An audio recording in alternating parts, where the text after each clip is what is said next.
Venons de lire les versets 11 à 18 de la lettre de Paul aux Galates. Je vous rappelle, c'est l'une des lettres les plus importantes, les plus pertinentes de toute l'histoire de l'humanité. C'est la lettre qui était l'une des premières de l'apôtre Paul et qui va faire ses travaux de manière très efficace de ne pas permettre que le christianisme soit compris comme une espèce de ramification du judaïsme. Donc, le judaïsme a été, selon les desseins divins, un moyen à travers lequel la compréhension du vrai évangile arriverait à son accomplissement, à sa plénitude. Et donc, l'évangile a été prêché à Adam et Ève juste après la chute, avant qu'Israël ne soit. Et ça, c'est vraiment le travail de Paul en Galates. Pour convaincre que cette communauté qui était implantée par l'apôtre Paul, les Galates, l'église des Galates, arrive à une compréhension tellement affermie de son identité en tant qu'enfant de Dieu, en tant que chrétien, et qu'elle ne se sente pas diminuée par l'influence de ces hommes infiltrés à cette église qui voulaient suggérer, car ils étaient ethniquement juifs, qu'ils étaient plus importants que les Galates. Et donc, dans le Nouveau Testament, nous avons Galates et Romans, qui sont les lettres par excellence qui nous font comprendre que c'était plutôt temporairement et temporellement qu'Israël était à service de la compréhension du vrai évangile, que de considérer que le christianisme était une espèce de ramification qui pourrait être sous contrôle ou sous la domination politique d'Israël. Ça, c'était très important pour l'apôtre Paul, et cela était aussi très important pendant la réforme protestante. Donc, s'il y a un autre épisode dans l'histoire où l'Église était les plus vulnérables à la manipulation ou la domination un peu judaïsante, c'était notamment au 15e, 16e siècle, quand l'Église catholique est arrivée au comble de sa corruption et qui cherchait à suggérer, comme les Juifs, que certaines traditions humaines, certains efforts humains pour accomplir la loi pourraient assurer les saluts. Et donc, le salut n'a lieu qu'exclusivement à travers Jésus-Christ, notre représentant, car lui seul a accompli parfaitement la loi de Dieu à notre place et a souffert à la croix la punition qu'on méritait. Et donc, c'est par la foi seule. Donc, Galate était considéré par Luther comme sa Catherine. C'était le nom de son épouse. Il voulait dire, c'est Galate qui m'a quelque part émancipé de cette domination catholique qui, même après avoir eu la conviction que Christ est suffisant pour me sauver, mais dont l'impression que même après la conversion, je dois transpirer religieusement, payer des pénitences afin de maintenir ou reconquérir l'amour ou la faveur de Dieu. Et donc, même si le christianisme nous déclare clairement que tous ceux qui sont convertis, ils ont été adoptés dans la famille de Dieu, ils deviennent des vrais chrétiens, des vrais enfants de Dieu en Jésus-Christ. La relation dans la pratique, dans ces cercles religieux, cette relation vers Dieu devient névrotique. On a plutôt la sensation que Dieu est un tyran, nous sommes ses esclaves, et notre relation avec Dieu, pour qu'on puisse recevoir sa faveur ou conquérir son amour, dépend de nos performances ritualistes ou religieuses. Donc, c'est la transpiration pour se sentir aimé de quelqu'un. Cette personne, elle est non seulement déclarée juste d'une fois pour toutes devant les tribunaux de Dieu, comme elle est transformée dès son intérieur. Sa nature est appelée nouvelle nature, et donc elle n'est pas tout simplement adoptée en termes légaux devant Dieu, elle est transformée en tant qu'enfant de Dieu. Donc il y a deux aspects quand on parle des justifications, c'est la grande thèse des Galates. Il y a un aspect légal, donc on se dit devant les tribunaux de Dieu, moi j'embrasse Christ comme mon représentant légal, c'est-à-dire il a vécu la vie parfaite à ma place, il a souffert ce que je méritais. Et donc toute ma dette envers Dieu est acquittée, je peux accéder à sa présence sur la base des mérites d'un autre. Par contre, la raison d'être de cet évangile, lorsque Dieu a dessiné cette manière de nous déclarer justes, c'était notamment pour qu'on puisse avoir accès à lui et pour qu'on soit tellement réconcilié avec lui, pour qu'on soit comme lui. Et donc l'intérêt de déclarer juste quelqu'un de la part de Dieu, c'était notamment de restaurer son image en nous. C'était de restaurer notre filiation. Donc l'adoption, elle est sécurisée car elle est fondée légalement sur les mérites du Christ. Par contre, cette adoption n'est pas qu'illégale. Donc ceux qui Christ a justifiés légalement, ce sont ceux qu'il a transformés en tant qu'enfants de Dieu par cette union qui n'est pas tout simplement une union légale avec Christ par la foi, mais c'est une union vitale. Voilà pourquoi Christ il va nous enseigner que non seulement on est pardonné sur la base de ses mérites, mais nous sommes transformés car il est la vigne et nous étions des branches mortes qui ont été greffées en Jésus qui est la vie et donc sa vie va écouler ou découler envers nous et nous allons manifester la vie. Donc la sanctification, si vous voulez, est une partie inséparable de la vraie justification légale. Car Christ ne nous a pas tout simplement par l'évangile affranchis de la condamnation de l'enfer, mais il nous a affranchis de la domination ou la pollution du péché. Et donc, ayant résumé les points les plus importants de la lettre, nous arrivons à cette conclusion. Une église qui aurait dû mieux savoir, car elle était implantée quand même par l'apôtre Paul, les grands apôtres Paul, mais qui était très vulnérable. Et donc, si une église qui était implantée par l'apôtre Paul était si vulnérable aux judaïsants, combien nous, dans nos jours encore aujourd'hui, sous ces mauvaises influences des judaïsants, de ceux qui sont en train de vouloir présenter une espèce d'évangile qui soit domesticable, contrôlable, diluable, si vous voulez. Adapter l'évangile au goût du client, faire que l'évangile devienne politiquement correct. Et donc Paul, il arrive à la fin de la lettre en disant, il y a des imposteurs infiltrés entre vous, ils vont jouer de manière très subtile et ils vont vouloir vous tromper. Et peut-être que certains d'entre vous seraient partiellement trompés. Par contre, même si partiellement nous sommes des victimes, on n'est jamais complètement innocent. Et donc l'apôtre Paul est en train de parler du danger des imposteurs, des judaïsants, mais il est en train de diriger cette lettre au peuple. Il est en train de responsabiliser la communauté. Faites attention à ces imposteurs, apprenez bien à leur identifier entre vous. Et là, Paul va lancer une espèce d'ultimatum. Il va exhorter cette église. Il va dire, on ne se moque pas des dieux. Vous avez toutes les informations que vous devriez avoir à partir de là. C'est à vous de préserver vos âmes, cette église. Car ce que l'homme aura sémé, il va certainement moissonner. Et donc, cette église était infiltrée par des chrétiens nominaux qui avaient toute l'apparence externe d'être chrétiens, qui avaient appris à se porter comme les chrétiens et qui pourraient même professer ce qui est essentiel par rapport à la foi chrétienne. C'est Jésus qui sauve.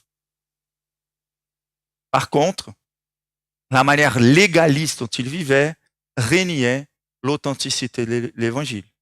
Et nous allons comprendre en fait qu'à la fin des comptes, ces hommes voulaient l'évangile sans son scandale. Christ sans la croix. Ils voulaient adapter l'évangile au goût du client, au goût des non-régénérés, au goût de la présence d'influences plus puissantes dans la société.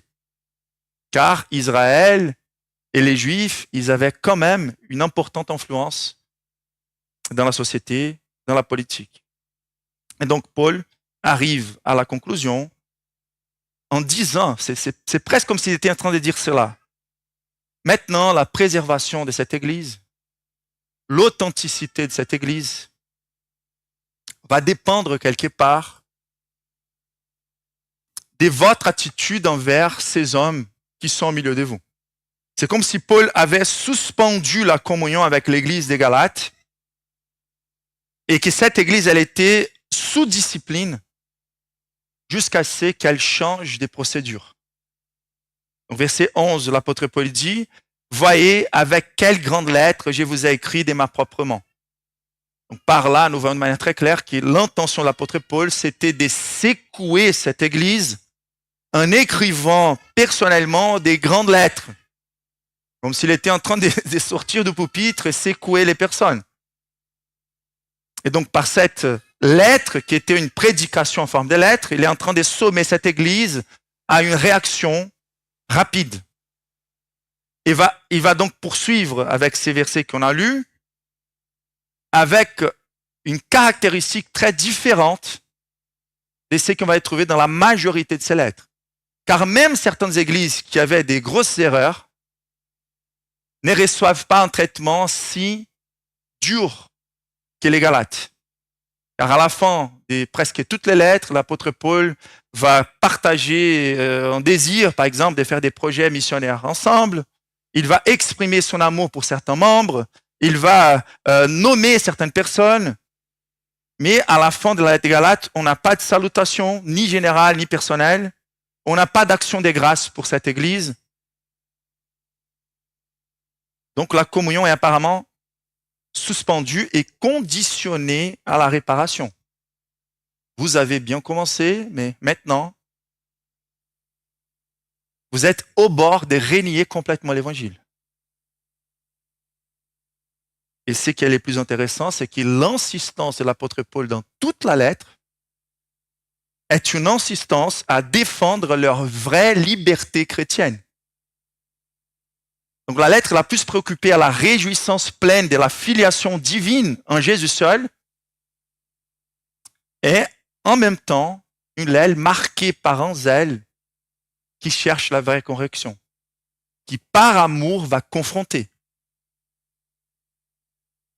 Et donc là, on parle que des éléments qui composent cette conclusion, mais les contenus de cette conclusion, il est davantage effrayant.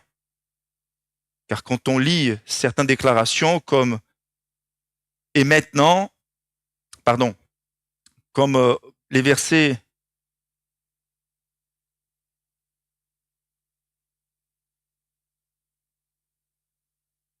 verset 16, « Paix et miséricorde sur tous ceux qui suivront cette règle et sur tout l'Israël des dieux, et que personne désormais ne m'efface de la peine. » Vous voyez comment il conclut la lettre? Car je porte sur mon corps les marques de Jésus. Et donc on voit de manière très claire que Paul, il est quelque part à la limite avec cette église. Et donc, quelles sont les ailes de Paul? Qu'est-ce qui justifie ces ailes? C'est notamment les versets 12 et 14 qui montrent en fait les cœurs en fait, de cette passion, de ces ailes de l'apôtre Paul. Et donc, à la fin des comptes, ces enjeux parlent du vrai évangile. Cette communauté, elle est mixte, elle est partagée entre ceux qui sont vraiment convertis et ceux qui n'étaient jamais convertis, même s'ils se disent chrétiens. Tous ceux qui veulent se rendre agréables dans la chair ou selon la chair, c'est-à-dire au-dedans de l'église, il y a certains qui veulent se mêler avec la religion chrétienne, chose que j'ai jamais compris, afin de se rendre agréables selon la chair, d'avoir une réputation comme moraliste, comme si la foi était une couche à être ajoutée. Donc moi, j'ai par exemple mon degré, ma profession, ma carrière, ma famille et ma religion. Donc Christ n'est pas radical. Tout n'est pas en train d'orbiter autour de Christ. C'est comme si on avait une couche de vernis dans la vie qu'on appellerait la religion. Pourquoi? Car c'est possible d'adopter même une religion comme une manière de se rendre plus agréable selon la chair. Vous comprenez?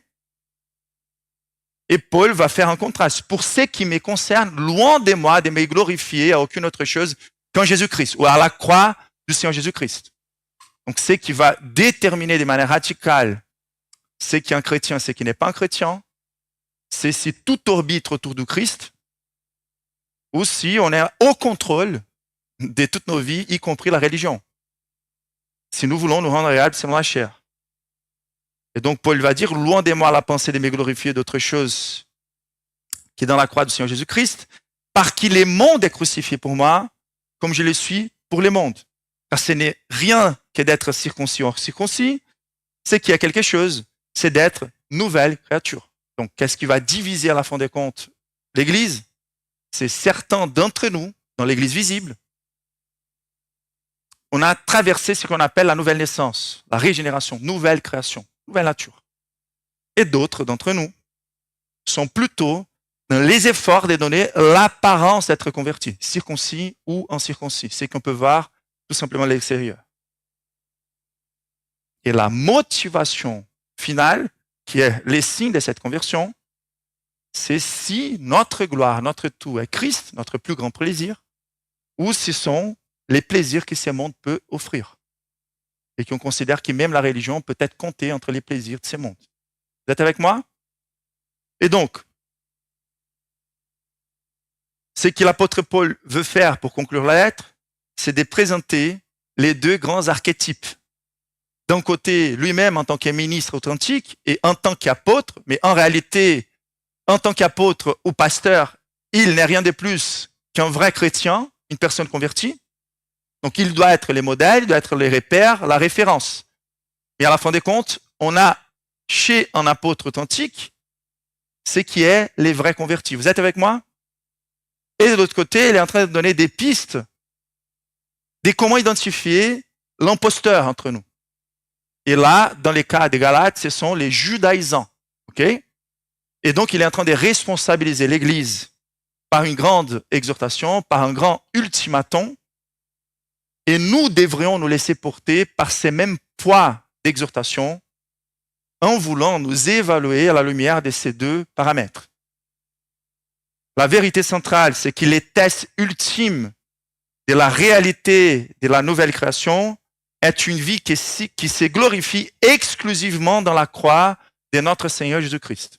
À la fin des comptes, la vraie liberté, les vrais pardons, la vraie conversion, c'est de nous demander où se trouve enracinée mon identité. Où je peux me glorifier. Soit je me glorifie dans mon humiliation affichée à la croix et mon élévation en Jésus-Christ, et c'est tout, et c'est plus que suffisant, et c'est glorieux pour moi. Ou je suis en train de compter toutes les étoiles que j'ai pu récolter pendant ma vie. Comme Paul, juste avant sa conversion. Hébreu d'Hébreu, donc ethniquement israélite. Une étoile filante, étudiée avec Gamaliel, une carrière appréciable à tous les niveaux, degrés, etc. Et Paul, à la fin, va dire, j'ai tout considéré comme de la boue, comparativement à la connaissance du Seigneur Jésus-Christ, pour amour de qui j'ai perdu toute chose. Mon désir, c'est de me conformer à sa souffrance, afin d'être retrouvé, ressuscité avec lui. Donc, les tests ultimes de la réalité, de la vraie conversion, de la nouvelle création, de la vraie filiation de Dieu, c'est est-ce qu'on se glorifie exclusivement dans la croix de notre Seigneur Jésus-Christ? Et la question clé qu'on a soulevée à partir de ces textes, c'est quelles sont les preuves d'une vie qui se glorifie exclusivement en Jésus-Christ? Par opposition à l'hypocrisie religieuse, une menace à nous tous. Donc, on a déjà considéré quelques réponses. Nous allons considérer encore d'autres aujourd'hui. Donc, la première réponse qu'on a considérée au verset 11, c'est qu'une vie qui se glorifie réellement dans la croix manifeste une affection authentique pour Christ, son évangile et pour son peuple, plutôt qu'un faux soin intéressé. Donc, l'apôtre Paul, il est, attention, au milieu de ses voyages missionnaires, il n'est pas dans un séminaire ou il n'est pas dans un bureau pastoral en train d'écrire cette lettre. Il aurait pu l'être. Il est en train de souffrir, il est en train d'être persécuté. Et les nouvelles du danger de cette église arrive et il s'arrête pour écrire cette lettre. Et en écrivant cette lettre, nous voyons que c'est caractéristique de l'apôtre Paul, qu'il était brillant dans sa connaissance de la culture romaine, grecque, pour écrire les lettres, mais on voit aussi qu'il n'est pas si préoccupé que ça avec la rhétorique, avec la suture, avec la forme. Et il va laisser à plusieurs reprises que ses affections se manifestent inévitablement quand il est en train de traiter certains points. Et donc, voyez avec quelle grande lettre je vous écris de ma propre main. C'est car même avec les stylos, il veut aller au-delà de la formalité afin que les personnes comprennent les poids de ces exhortations. Pour que les personnes puissent voir de manière palpable que cette lettre, elle a été écrite avec de l'encre, mais aussi avec des larmes, aussi avec du sang, aussi avec de la transpiration. Et il veut que toute la communauté sache, quand elle est en train de lire cette lettre, quel est le niveau d'affection que l'apôtre Paul a pour Christ, pour son évangile et pour son peuple. Donc la personne qui devrait lire cette lettre pour la communauté ne pouvait pas lire cette lettre de manière apathique. Tout comme aujourd'hui, on ne peut pas considérer qu'on a entendu des beaux sermons si on ne voit pas des vraies affections. Des sermons apathiques, ce ne sont pas des sermons. Ce sont des lectures, ce sont des essais.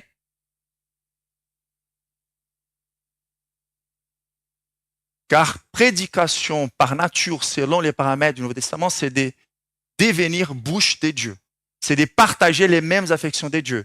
Et nos affections doivent être proportionnelles aux enjeux et aux sujets que nous sommes en train de traiter. Un prédicateur ne peut jamais se sentir au contrôle de ses sermons complètement ou de ses affections. L'apôtre Paul, voyez avec quelle grande lettre. Et on a vu aussi, je vous encourage à revenir sur cette prédication, les fausses affections religieuses. Car les fausses affections religieuses peuvent être dissimulées. Et donc, c'est très important de considérer, en fait, quels sont les éléments qui nous permettent d'identifier l'authenticité des affections religieuses. Ni apathique, ni l'émotionnalisme, s'il n'est pas fondé sur des vérités ou sur des circonstances réelles. Et les vraies affections, elles sont toujours spontanées et authentiquement connectées aux vérités selon leur gloire, selon leur sévérité et aux circonstances qui traversent le peuple de Dieu. On ne peut pas parler de l'enfer, et comme on disait de Robert Murray McCheyne, qui ne pourrait jamais parler de l'enfer sans verser des larmes. Parler de la destinée éternelle des âmes sans affection. Donc une vie qui se glorifie réellement dans la croix manifeste une affection authentique pour Christ, son évangile et pour son peuple. Et pas un faux soin intéressé. La deuxième vérité qu'on a vue ensemble, c'est qu'une vie qui se glorifie réellement dans la croix promeut de la liberté par les dons de soi plutôt que l'autopréservation manipulatrice. Donc verset 12. Tous ceux qui veulent se rendre agréables selon la chair, donc l'intérêt de ces personnes n'est pas au peuple de Dieu, c'est de devenir agréables selon la chair, appréciables selon la chair. Et ces personnes-là vont vous contraindre. Donc ça veut dire une espèce de coercion qui n'est pas forcément toujours physique ou menaçante au niveau physique, mais menaçante au niveau de la conscience. Des personnes qui arrivent à se mettre dans des positions où ils deviennent agréables selon la chair pour nous manipuler, les risques en fait des positions qu'on occupe à l'église. Et la lâcheté parfois, la paresse spirituelle que nous avons parfois, car c'est très intéressant pour nous, de vivre une foi basée sur des règles que les autres nous donnent. Car vivre la vraie vie chrétienne basée sur un désir sincère d'être agréable à Dieu à chaque instant peut nous placer dans des circonstances où c'est pas très facile de définir ce qui est la bonne démarche. Et donc, c'est pas noir sur les blancs. Voilà pourquoi les Juifs ont dû rajouter plus de 600 lois aux lois bibliques, afin de rendre la vie chrétienne une vie des surfaces où on préfère écouter d'une secte qu'on ne peut pas jouer au foot pour ne pas s'énerver, ou qu'on ne peut pas écouter un tel type de musique car la grâce commune n'existe plus et tout est complètement contaminé. Où on ne peut pas couper les cheveux, où on doit toujours s'habiller d'une telle manière. C'est tellement facile de mener une vie apparemment religieuse par l'austérité externe, au lieu de nous trouver à chaque instant devant Dieu et nous demander comment Dieu veut que j'agisse maintenant. Si Christ aurait suivi toutes les lois qui ont été ajoutées, qui n'étaient pas les principes bibliques, il ne serait pas à la maison des Matthieu pour manger avec les publicains, pour évangéliser, pour diminuer leur nombre. Il ne pourrait pas accueillir cette prostituée qui est en train de nettoyer ses pieds. Et donc, ces personnes, elles veulent vous contraindre afin de vous faire circoncire. Donc là, à nouveau, on devrait participer à la décision, à la circoncision. Et ça, c'est vraiment encore plus subtil. Car les personnes qui nous manipulent nous donnent la sensation aussi que c'est nous qui devons décider à nous mettre sous leur joug, sous leur manipulation. Donc, souvent victimes, jamais complètement innocents. Uniquement afin de n'être pas persécutés pour la croix de Christ. Donc, l'autopréservation. Donc, ils vont pénétrer cette église qui, à leurs yeux, semble être vulnérable. On va faire appel au reste de la chair qui, même dans un chrétien, sont retrouvés. Et voilà pourquoi plusieurs d'entre nous veulent donner de plus en plus l'écoute aux légalistes. Dans ces cas-là, c'était la circoncision. Normalement, ces manipulateurs, ils sont monothématiques. Ils peuvent prendre quelque chose qui pourrait être vu comme quelque chose d'appréciable, une diligence plus acharnée à l'apparente sainteté, l'abstinence, l'austérité, d'être diligent par rapport à une emphase et élever cette emphase, qui parfois est légitime, à la place de Dieu lui-même ou de l'évangile lui-même. Et donc, pour ces hommes-là, c'était la circoncision uniquement afin de n'être persécutés pour la croix du Christ. Et donc là, c'est important de nous rappeler, pour faire la transition au prochain point, que c'est une tentation pour tous les pasteurs et tous les chrétiens. Chercher de séparer l'inséparable. Donc je me rappelle au moment de ma conversion, j'étais un surfeur et je suis sorti de l'eau là, à Rio. Il y avait un homme en costume, cravate, sous un soleil de 40 degrés.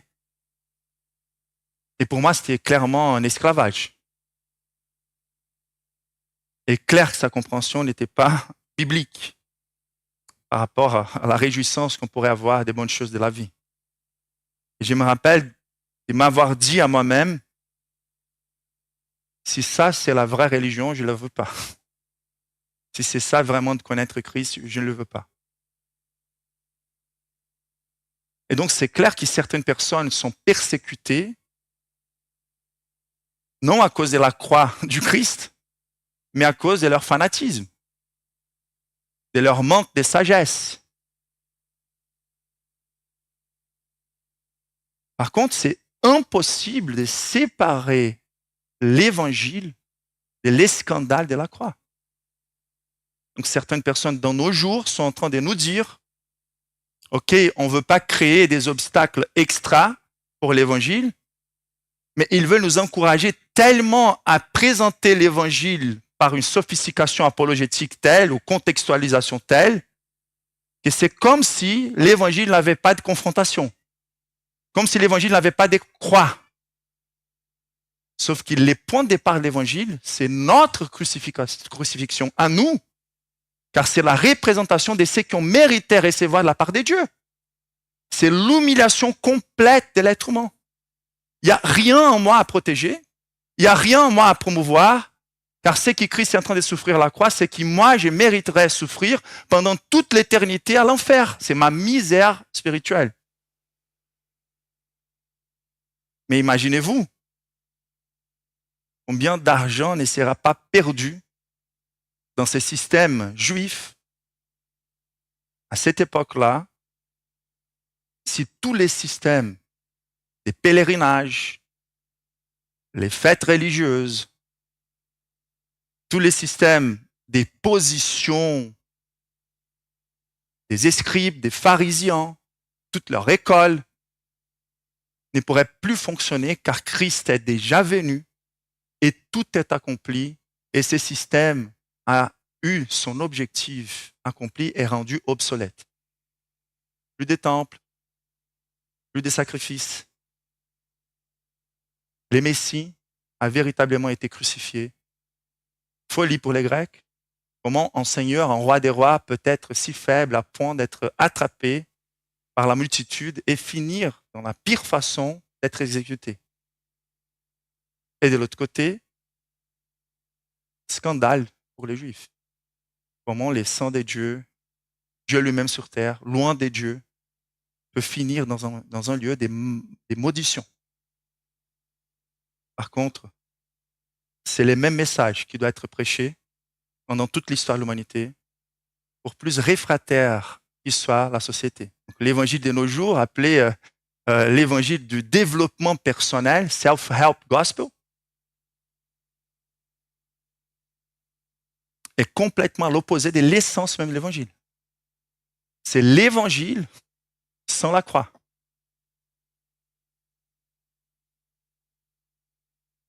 La croix est le lieu essentiel, efficace pour manifester ce que nous sommes dans notre pire laideur de corruption spirituelle et en même temps, c'est le lieu de notre plus grande élévation. Car nous sommes crucifiés avec Christ pour être ressuscités avec lui. Et donc, quelqu'un qui a été affranchi par l'évangile de Jésus-Christ a appris à embrasser les scandales de la croix.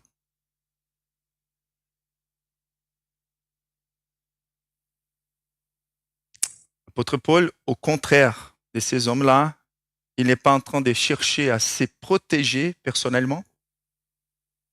Ils veulent ne pas être persécutés pour la croix du Christ. Et Paul, à l'opposé, les moments où il a implanté cette église en Galatie, il a été lapidé, il a été piétiné à cause de la croix du Christ. Donc un homme de Dieu, c'est quelqu'un qui est marqué par les dons de soi, par des renoncements constants. Il n'est pas en train de faire usage de l'Église afin de se protéger. Il n'est pas en train de changer l'Évangile. Il n'est pas en train de concilier l'irréconciliable, séparer l'inséparable. Donc Paul, il n'était pas préoccupé à être agréable selon la chair, il était préoccupé à être agréable à Dieu. Et donc, il était en train de promouvoir la vraie liberté. Cette liberté qui n'est pas toujours dans la dépendance, que les pasteurs dictent comment on doit agir à chaque circonstance de la vie. C'est cette vraie liberté qui n'est pas en train de chercher à nous motiver à la sanctification par les menaces, de perdre notre salut, ni par des nouées sans eau, comme le dit Jude. Présenter Dieu comme un expenseur de nos idolâtries, de nos idoles, de nos désirs charnels. On fait des sacrifices, chercher à être obéissant pour que la carrière avance, pour que l'argent tombe, pour que la vie s'améliore. Le christianisme ne nous promet jamais une mer des roses après la conversion. C'est un combat. Dieu ne nous donne pas un pyjama après la conversion, il nous donne une armure. Donc, une vie qui se glorifie réellement dans la croix promeut la liberté par les dons de soi. C'est comme ça qu'on doit vivre. si le Christ de la croix est celui qui m'a apporté la vie en souffrant pour moi, c'est exactement comme ça que je dois me retrouver dans la manière dont je vis envers mes semblables. Est-ce que ma vie est marquée par cette réalité? Est-ce que les personnes autour de nous sont tentées à utiliser un masque, à se comporter d'une telle manière? Ou est-ce qu'elles ont la liberté d'être qui elles sont vraiment en Christ? Et qu'elles ont la possibilité de nous demander de prier pour elles, de leur aider dans un moment de difficulté. Le troisième point, celui d'aujourd'hui, c'est une vie qui se glorifie réellement dans la croix, promeut la sainteté par une piété sincère plutôt qu'une religion utilitaire par une impiété cachée. Ça, c'est vraiment très étonnant, selon les langages de l'apôtre Paul, car les circoncis eux-mêmes, verset 13, lisons ensemble, car les circoncis eux-mêmes n'observent point la loi, mais ils veulent que vous soyez circoncis pour se glorifier dans votre chair. Donc, dans un côté, ils ont un agenda où ils essaient de se protéger. Mais de l'autre côté, ils veulent s'enrichir aux expenses des chrétiens. Par contre, ils ont créé un système où ils nous donnent l'impression qu'ils sont en train d'accomplir la loi parfaitement, car s'ils n'ont pas cette position d'autorité, cette position, ils ne peuvent pas se rendre agréables devant nos yeux, ils ne peuvent pas nous manipuler. Sauf que l'apôtre Paul, il connaissait déjà et dès premièrement cette expérience de vie. Les circoncis eux-mêmes n'observent point la loi. Donc, quelle est l'essence? Quelle est la raison d'être de s'approcher de la religion?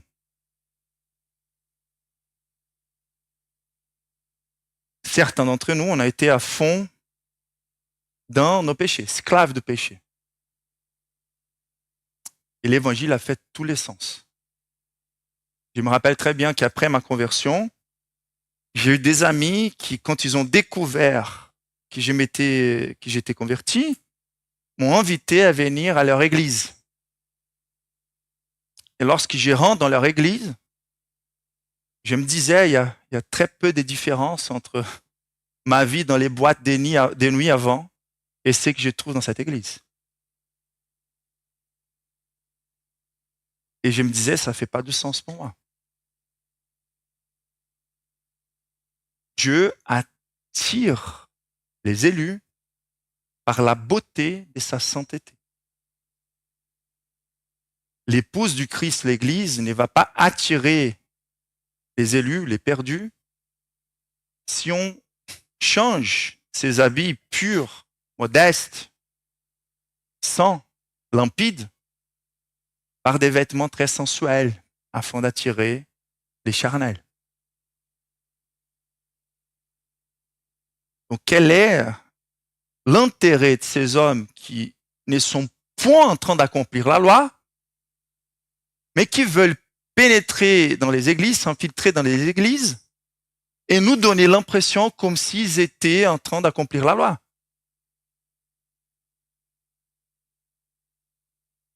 La seule réponse, c'est qu'ils veulent se glorifier dans votre chair.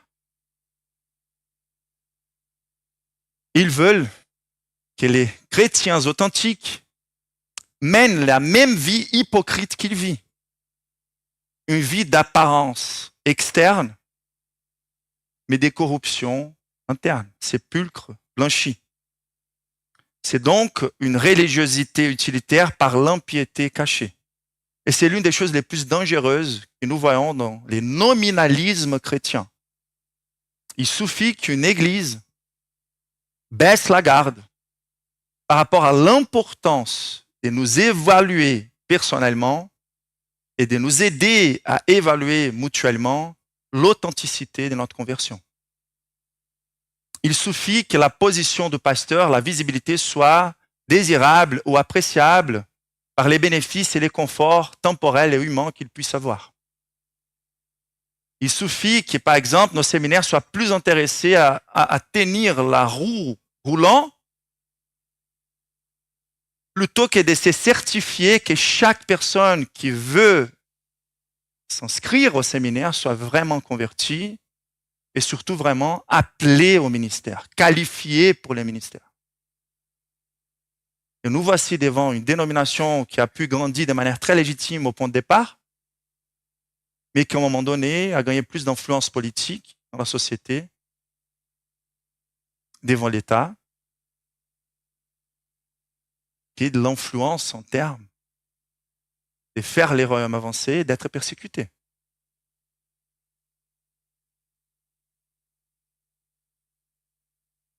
On connaît des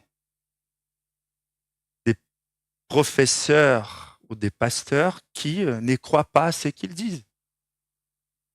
Car parfois, ils peuvent connaître théoriquement l'évangile, mais pas être nés de nouveau.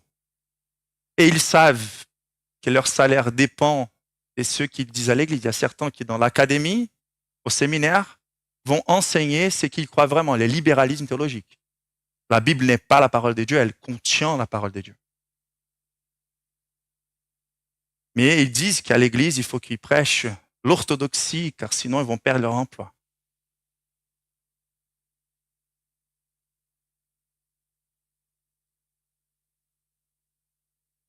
L'opposé est aussi vrai. Parfois, la dénomination est complètement corrompue, mais les personnes ne veulent pas partir car elles ne veulent pas perdre les privilèges qu'elles ont dedans. Les bâtiments pour que l'église s'y rassemble, les salaires.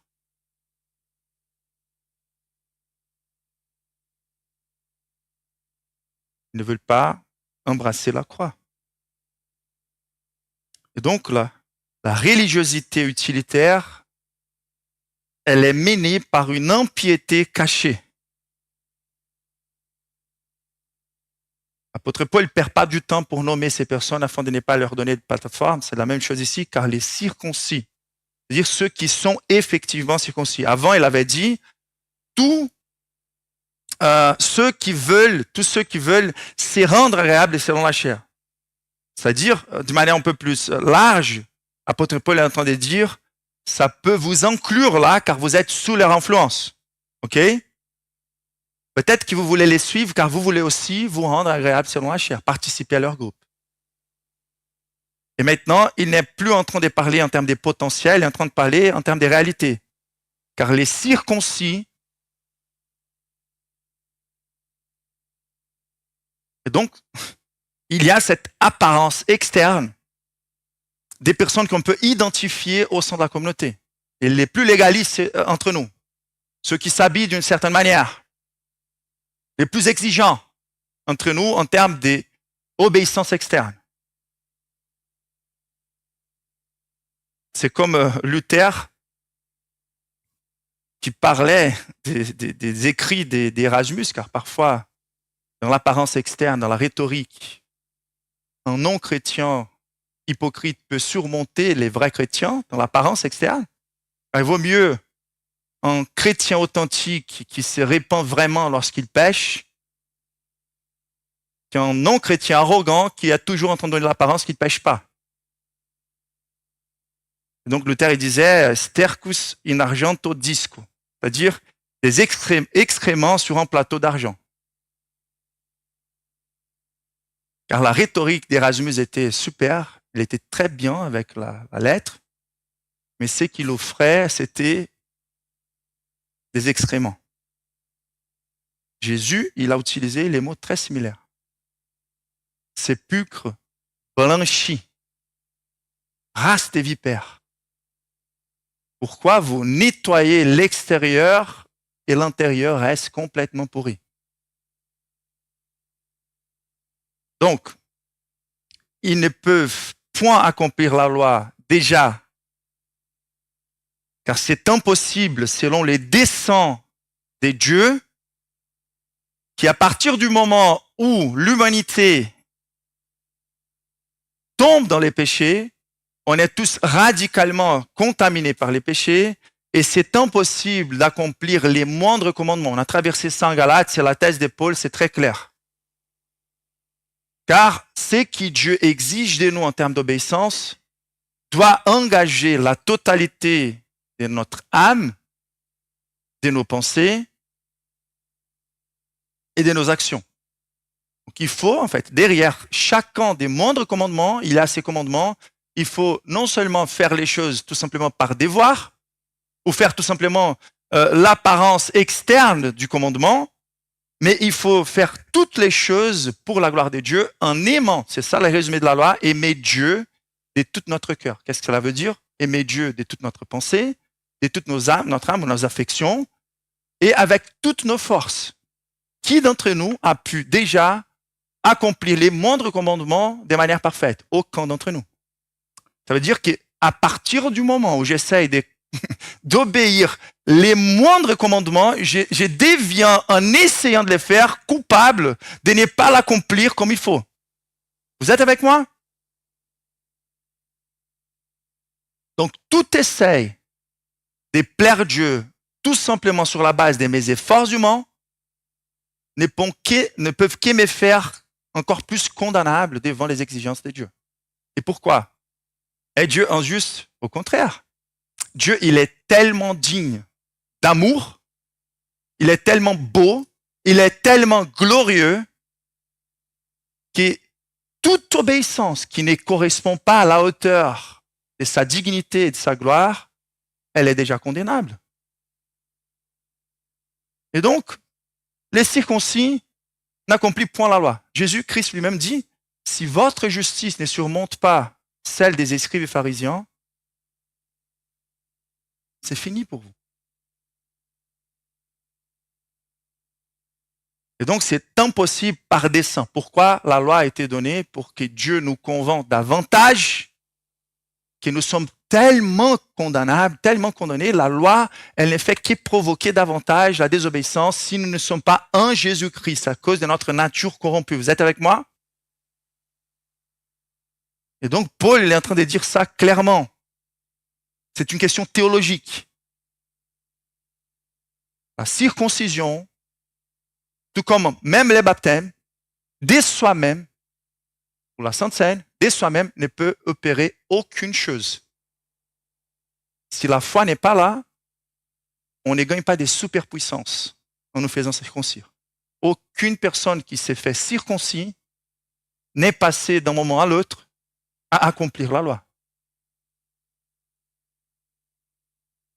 Et donc, par dessein, la loi nous a été donnée pour approfondir davantage notre besoin absolu d'un substitut. Quelqu'un qui puisse accomplir la loi à notre place. Et le Fils de Dieu vient vivre la vie d'amour, la vie belle qu'on n'arrive pas à vivre. Par contre, c'est bien probable que l'apôtre Paul soit en train de reprocher les mêmes choses que Christ a reprochées. L'hypocrisie. Guide d'aveugles qui filtraient les moucherons et avalaient les chameaux.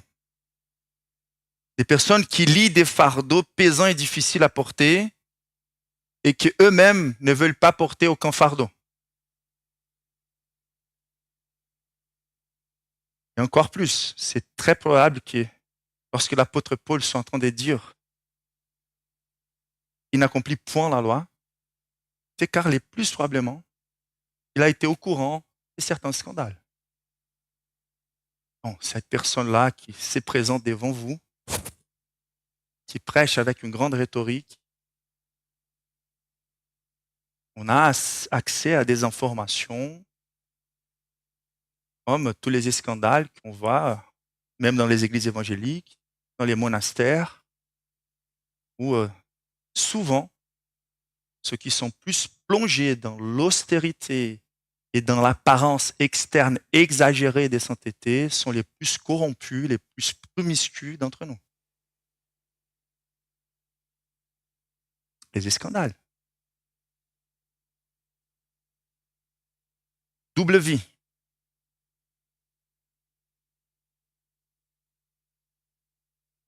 On a vécu récemment un cas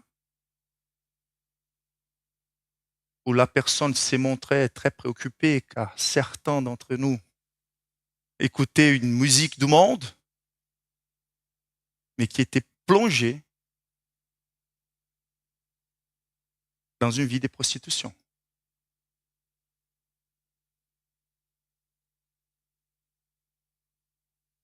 Et donc, ces personnes-là sont en train de mener une religiosité utilitaire à travers une impiété cachée. Et quelle est leur motivation? Ils ne sont pas là intéressés à nous, intéressés à vous. Ils sont là surtout afin de prospérer personnellement. Là, il dit, mais ils veulent que vous soyez circoncis pour se glorifier dans votre chair. C'est clair? L'aspect littéral est fou. Car c'est comme les histoires d'Astérix et Obélix qui voulaient ramasser tous les casques, comme ça que vous dites, ouais, pour compter leur gloire. Voici combien des romans on a détruits.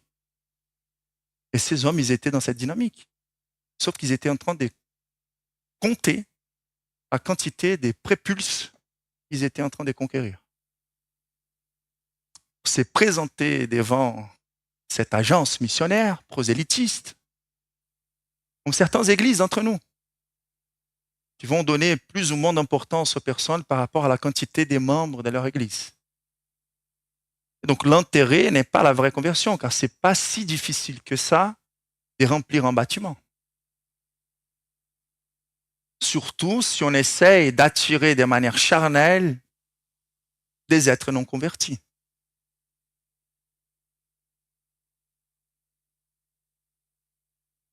On a été bien avertis contre des mouvements qui parfois sont très légitimes, des mouvements d'implantation d'église qui vont mettre beaucoup d'emphase sur des aspects humains par rapport à la décision. Donc, par exemple, on a déjà entendu parler et après 15 minutes au sein d'une église, les personnes peuvent décider si elles vont revenir ou non sur la base du confort, de l'excellence, etc. Et moi, je pense à Jean-Baptiste, qui était en train de vivre un vrai réveil. La hache est déjà mise à la racine de l'arbre. Tous ceux qui ne présentent pas les fruits de repentance seront lancés à l'enfer. Comment alléger ces messages et comment justifier? Ce n'était pas une église belle qui disait les mercredis de réveil. C'était l'évangile pur, confrontatif, scandaleux. Et les multitudes sortaient des villes pour aller entendre les prédicateurs.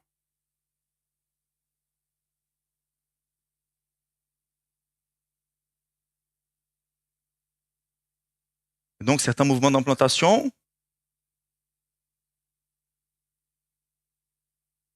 nous disent de mettre dans notre vision, nous sommes une église et dans 5 ans, voulons implanter d'autres églises. Washer est venu vers nous et il nous a dit, c'est super en fait de vouloir implanter d'autres églises. C'est naturel, c'est biblique, ça doit être intentionnel. Par contre, si le cœur de pasteur n'est pas avec les brebis qui sont présentes à cette église, il est en train de mener une relation utilitaire avec cette église. Pierre, m'aimes-tu? Va implanter plusieurs églises. Pierre, m'aimes-tu? Prends soin de mes brebis. Prends soin de mon troupeau. Paie mon troupeau.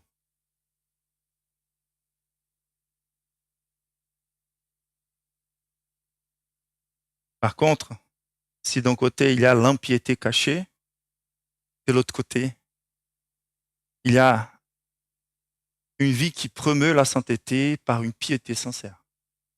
Si ces manipulateurs sont en train de pratiquer l'impiété afin de promouvoir leur propre vie, de l'autre côté, nous avons l'autre archétype, l'apôtre Paul. Et qu'est-ce qui caractérise sa vie? Donc déjà, une personne qui a eu l'expérience réelle d'avoir été écrasée par la croix du Christ. Romains 7, je vous partage ma compréhension du passage, la description de sa vie à l'éminence de sa conversion. Désespéré, l'homme que je suis. La loi qui impose sur moi des exigences qui, dès moi-même, je n'arrive pas à accomplir. Ma chair est affaiblie à cause du péché. Et donc l'apôtre Paul, ayant été écrasé par la loi, il voit l'inefficacité de sa circoncision et de sa meilleure éducation en tant que juif. Impossible plaire Dieu si je dépends de moi-même plus loi. Mes efforts plus loi. Désespéré, l'homme que je suis complètement condamné. Si je suis sincère, je ne vais pas essayer de faire semblant que je suis en train d'accomplir la loi. Et donc, l'apôtre Paul, au chapitre 2, il nous a dit ça. Attention, car si j'ai rebâti des choses que j'ai détruites, qu'est-ce qu'il a détruit? C'était tous les systèmes esclavagistes de la loi mosaïque mal compris par les Juifs. Je me constitue moi-même en transgresseur. Ok, donc si vous voulez, après la conversion, revenir à mener votre relation avec Dieu sur la base de Moïse et pas sur la base de Christ, à chaque fois que vous transgressez, vous devez présenter à nouveau une perfection absolue. Car, attention, c'est par la loi que je suis mort à la loi afin de vivre pour Dieu. Comprenez? La compréhension de la théologie de Paul par rapport à la nouvelle naissance, c'est qu'à partir du moment où quelqu'un est véritablement mort à la croix avec Christ, il est né de nouveau pour Dieu. La prédominance et la progression de sa vie après la conversion, c'est sanctification. Ce n'est pas la vie parfaite, pleine, que ça soit clair, mais ce n'est pas une dispute comme si on était encore esclave de la chair. La majorité des textes bibliques nous disent ça très clair, y compris Galates. Lorsqu'il nous parle que l'influence du Saint-Esprit, marchez dans l'Esprit et vous ne satisferez point les désirs de la chair. Et donc il dit, je suis mort à la loi afin de vivre pour Dieu. J'ai été crucifié avec Christ et si je vis, ce n'est plus moi qui vis, c'est Christ qui vit en moi. Et si je vis maintenant dans la chair, attention, je vis dans la foi du Fils de Dieu qui m'a aimé et qui s'est livré lui-même pour moi. Je ne rejette pas la grâce de Dieu, car si la justice s'obtient par la loi, Christ est donc mort en vain. Quel est l'argument de l'apôtre Paul ici? C'est qu'ici, nous avons été humiliés par la croix du Christ. Si nous avons été humiliés par la loi, par l'impossibilité d'accomplir la loi, nous sommes à la croix morts avec Christ pour notre vie passée, afin de vivre avec Christ pour une nouveauté de vie, vivre pour Dieu. Donc, les chrétiens progressent efficacement, sincèrement et volontairement en sanctification, indépendamment de l'aspect coercitif de la loi. Vous êtes avec moi? On n'est pas motivé par menace ou récompense. Il y a des motivations à cet égard en termes de discipline ou grâce de Dieu, mais la plus grande motivation de chrétiens ne sont ni les récompenses, ni les menaces névrotiques. C'est véritablement plaire les cœurs du Père. Et donc, les chrétiens, ils n'ont pas forcément besoin des lois afin d'accomplir la loi. Vous êtes avec moi? Donc, l'apôtre Paul, il n'était pas en train de se rendre esclave de tout un système très lourd afin de donner l'apparence de progresser en sainteté. Il était un exemple organique, humain, de piété. La sainteté dans la Bible, elle nous est présentée comme une description organique et pas méthodique. Ce ne sont pas des règles ou des méthodes ou des calculs qui nous conduiront à la sainteté. C'est les fruits de l'esprit. C'est mon intimité avec Dieu, la prise de conscience de ma nouvelle nature, ces influences du Saint-Esprit Et à partir de là, je peux mettre en marche et progresser en ressentant cette vivification qui vient de la vigne qu'est Christ et qui coule en moi les branches. Donc la sanctification, elle est organique en Christ et pas méthodologique par Moïse. Et donc Paul, il a défendu ça dans ses passages. C'est l'expérience réelle de tous les chrétiens. Voilà pourquoi les Galates, sans toute la lourdeur des apparatus mosaïques, ils menaient une vie plus sainte. Et c'est lui qui avait l'apparence externe la plus sainte d'entre les judaïsants. Mais Paul, il était aussi organique par modèle. Et ça, c'est très important. Car ça, c'est une vérité pour nous tous. Comment voulons-nous influencer ceux qui sont autour de nous envers la sainteté? Est-ce que c'est par l'accusation? Est-ce que c'est tout simplement qui est par les reproches? Ou surtout par les modèles? Voilà pourquoi Paul, il était constamment en train de dire « Soyez mes imitateurs ». Et donc, nous devons mener une vie sainte avec la certitude que les modèles qu'on portera au sein de cette communauté motivera les personnes. Dans un encadrement des grâces, la certitude que nous sommes véritablement enfants de Dieu et en menant une vie d'enfant en tant qu'enfant, avec similarité avec les pères. Donc la présence du Saint-Esprit, c'est celle qui produit l'amour. Portez les fardeaux les uns des autres. Aimez-vous les uns les autres et vous allez accomplir la loi du Christ.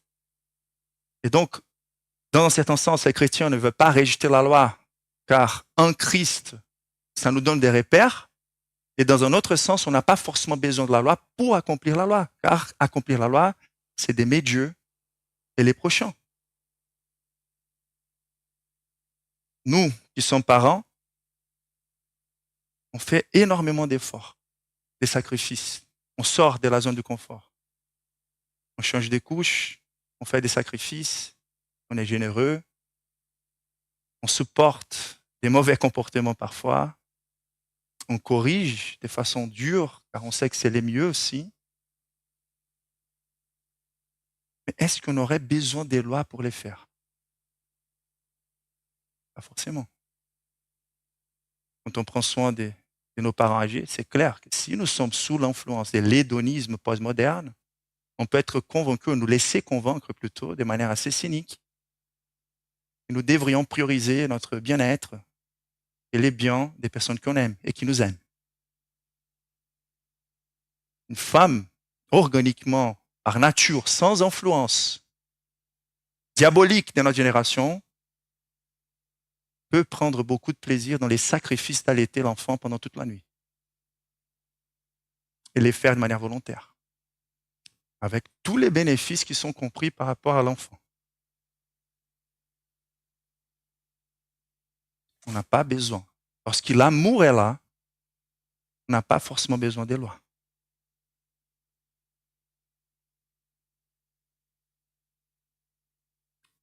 Et c'est l'illustration qu'on puisse avoir. Même si une poule, ce qui serait complètement contre la nature, abandonne ses enfants, je ne vous abandonnerai jamais.